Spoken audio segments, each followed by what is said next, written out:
Hey guys, what's up? Welcome back to another vlog, and today I'll be doing my review of Porter Airlines. Now, I am doing this review because I love Porter and I want to do a review on them. It's 10 p.m. at night.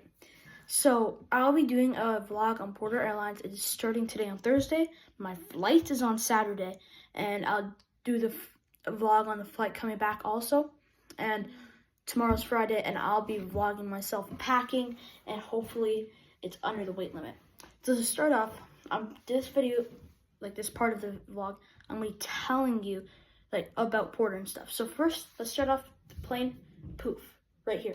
That's what a Porter plane looks like. That is because last time. So this is a bag that I'm carrying with me. Yeah, it's big, I know. But last time it fit under the seat on an Air Canada flight. Now I think that Air Canada flight was a Boeing 757, I think, or either an Airbus Neo.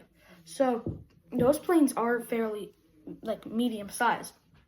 But Porter, as I said, you probably saw the plane. I'm not gonna put it there again. Too much work, sorry. But it is significantly smaller.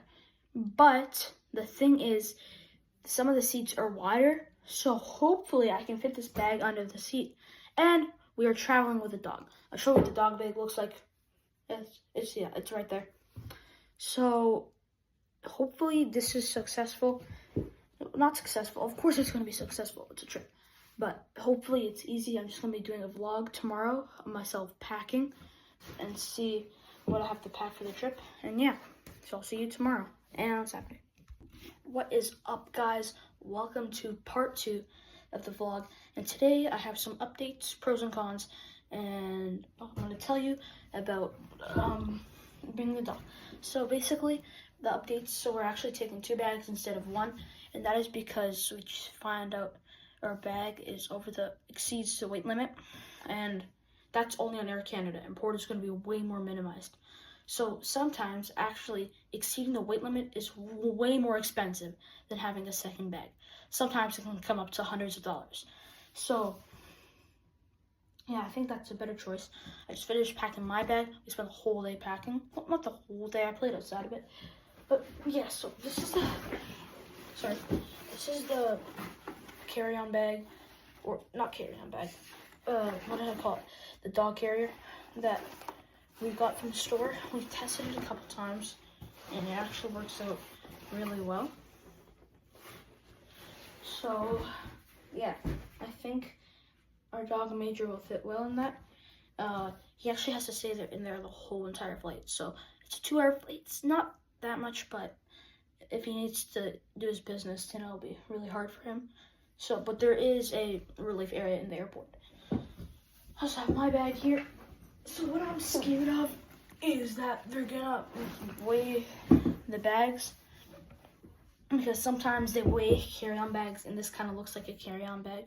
So I'm very scared about that. I'm going to be wearing it on my back, because last time we were on Air Canada, the lady gave me a tip. The gate agents are going to think it's a carry-on if you're pulling it, because it has wheels and a backpack. So if you wear it on your back, they're going to think it's a personal item.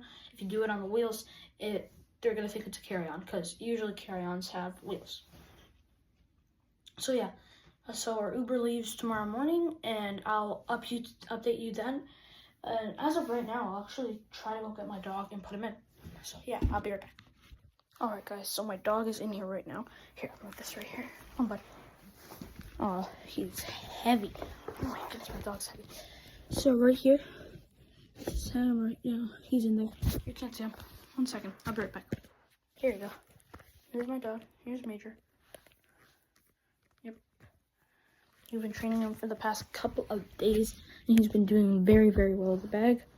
So yeah, I just think he'll do well with that. And yeah, he's listening right now. He's excited for the trip. So yeah, I will check in with you tomorrow morning for the 3rd day of the vlog. So, see ya. Hi guys, it's the next day. It is Saturday. Uber is arriving in 30 minutes. We have all our bags packed and we're ready to go. And Major is ready to go. Right now we had just left the house and we were heading to the airport. Major is doing great and we were on our way. We're just past security. Major is doing his business and we're about to board the plane. So I always get candy on a flight, but I was thinking I could get chocolate. So okay, that is too much. All right, that is way too expensive. $11 for a small bag like that, not happening. So yeah, I'm just gonna get a snack and I'm gonna get a drink, and then I think I'll see you on the plane.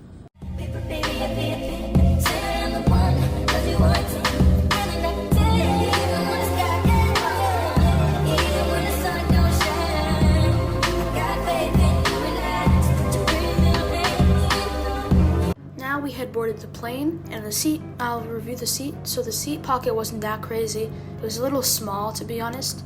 The tray table was okay. It was a little sticky actually when I got on the plane, so that's a disadvantage. They had some informational cards about the destinations and the Wi-Fi, and the seat recline wasn't the best I've ever had. I think someone might have been pushing on the seat though. The legroom was pretty minimized. It was okay for a small flight. The map of destinations, as you can see, and the personal item space was actually great for a small flight like that.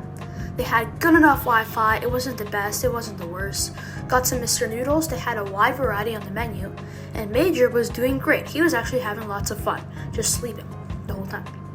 Then now we were coming close to landing into Toronto Pearson, and now we were on our way to the hotel. What's up? It is the next day, and we went to sleep very late last night actually, because we were expected to arrive early, but we arrived a little later, so it was very confusing when we got into Toronto. But yeah, so right now I'll give you the full review later, because I'm about to go back upstairs to our hotel room and we're going out soon. So yeah, and you can find the context of the flight basically on the voiceover. So yeah, I will see you later. Guys, what's up? We're back in the hotel, and right now I'm going to give you my final rating on Porter Airlines. So firstly, in-flight seating. Now, the seating in the plane was actually pretty good. The seats were wide, they had a good tray table, although it was a little sticky when I went in, and they had a great personal item space, and our dog carrier fit perfectly. And the seating was pretty wide, but the seat was a little stiff, and the recline wasn't great. But it might have been because someone was pushing on my seat from behind. So I'll give the seating in flight an 8 out of 10. Next up, in-flight service and amenities. Now, the service was great. They had free Wi-Fi every 30 minutes, but you had to watch an ad, which isn't ideal, but hey, I'll take free Wi-Fi on a flight. And next, the amenities. They had great amenities. They had some snacks for you and a drink, but the snacks were pretty small. And the washroom was actually pretty good. Everything you would expect. So I'll give that a 9 out of 10. And lastly, in-airport service. Check-in went smoothly and boarding went smoothly. But when we got into Toronto, a lady said we had to have a tag on their dog, when every single airport employee in both airports didn't say a single thing. One of them actually tried to pet her dog. But check-in, actually, the guy never said anything about her dog, and we actually had to end up asking him questions about her dog. What we had to do in the plane, what we had to do going off the plane, you get it. But he ended up being wrong, and then we had to do everything before boarding, and it was a hassle. So I'll give in-airport service an 8 out of 10. My final rating for Porter Airlines is an 8.3 out of 10. Thank you for listening to my video on Porter, and I personally think it's one of Canada's best airlines, with Air Canada and WestJet being terrible. Thank you for listening to my video, and have yourself a great day.